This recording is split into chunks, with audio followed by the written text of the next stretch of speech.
Hi, I'm Chris Seaton, and this is the Sit Down with Chris Seaton.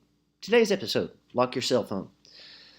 There are a lot of people out there that don't lock their cell phones, and frankly, the smartphone has become the most ubiquitous thing in American life. Uh, I always tell people that don't have their smartphones locked that it's a very, very bad idea. This is largely due to my experience working in criminal defense. You see, prior to a certain Supreme Court case we're going to talk about in just a minute, if a cop decided it was time to arrest you, they would perform what's called a search incident to a valid arrest, or a SEVA search.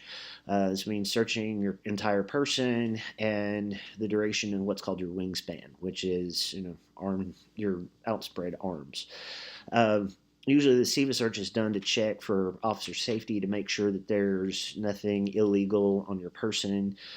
Uh, for the longest time, cops would take cell phones and treat them as containers. They would go through them if they weren't locked and look up your text messages, look up your Facebook messages, Instagram stuff, anything they wanted, because they would treat the cell phone as a container and search it accordingly to see uh, if it contained any kind of illegal evidence. This is an anecdotal bit added to it, but there would be times locally when I still practice small town law where the local drug task force would get a cooperating informant to set up a buy stop, and they would send out a text message to several people who were known drug users and say something to the effect of, you know, three oxys, $30 at Sonic, come by. And people would show up. They would arrest the people for coming to make a buy of pills, and then they would take that person's cell phone, text out three oxys, $30, Sonic, legit deal, come by, and arrest more people. Questionable tactic, but that's what they would do. And for the longest time, it was permissible because cell phones were containers. This all changed with a United States Supreme Court case called Riley v. California, where the Supreme Court finally said that it was absolutely necessary for police to obtain a search warrant before searching the contents of your cell phone. Uh, the majority of the court found that cell phones, especially smartphones, now contain so much information on them that it was basically the equivalent of the books, papers, and other tangible items that our founding fathers wanted to cover when they were discussing the Fourth Amendment and the text of the Fourth Amendment. Uh, so the ending was wonderful. It's a great opinion to read. It's like our answer to the question of whether police can lawfully uh, search the contents of a cell phone is simple: get a warrant. One of my colleagues said there should have been a bitch added at the end of that, but that's another story for another day.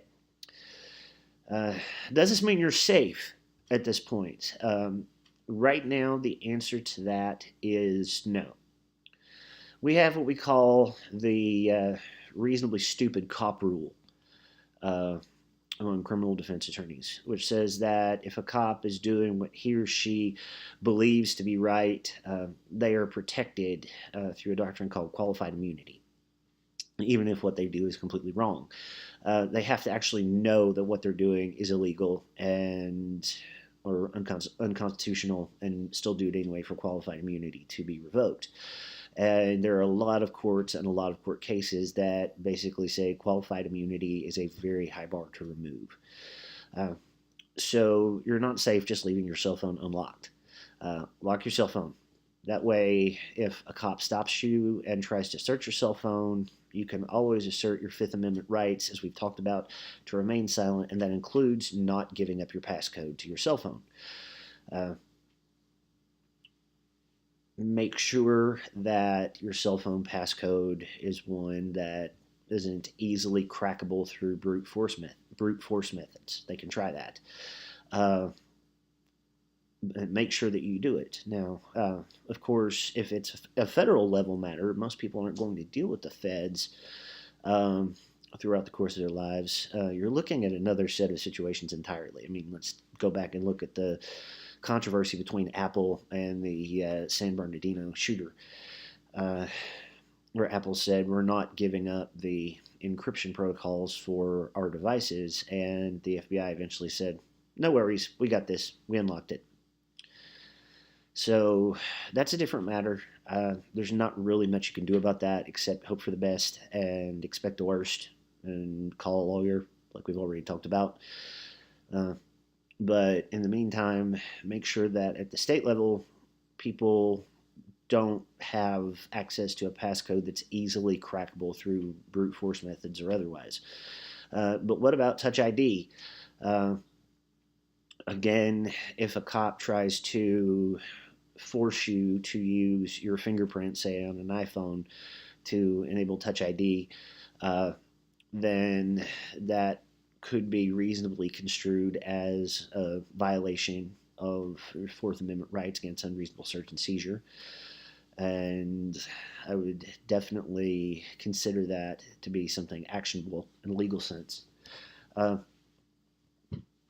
the rule is simple. Cops are required to get a warrant to search your cell phone. They may try not to. They may ask if they can search your cell phone without a warrant. Always refuse consent to search in those cases. They may do it very simply. You mind if we take a look? Just say no. I really would prefer you get a warrant before you search my cell phone. And that's pretty much it.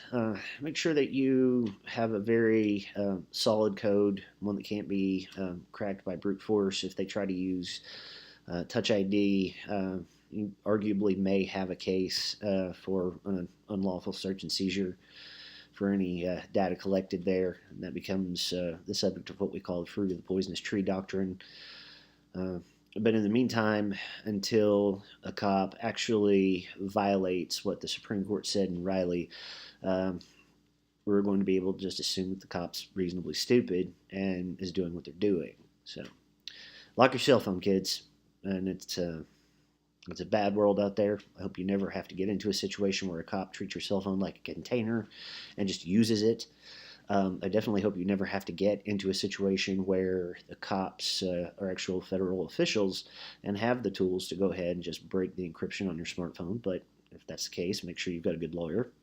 And until next time, this is The Sit Down with Chris Seaton. If you want to hear our audio broadcasts, you can go to the web address located here, or you can find The Sit Down with Chris Seaton on Google Play, iTunes, Stitcher, TuneIn, wherever any and all fine podcasts are stolen or sold. If you'd like to support our little endeavors, you can go to our Patreon account, which is located here. And a few bucks always get you some rewards and a nice thank you. And until the next video, take care of yourselves and each other. Peace.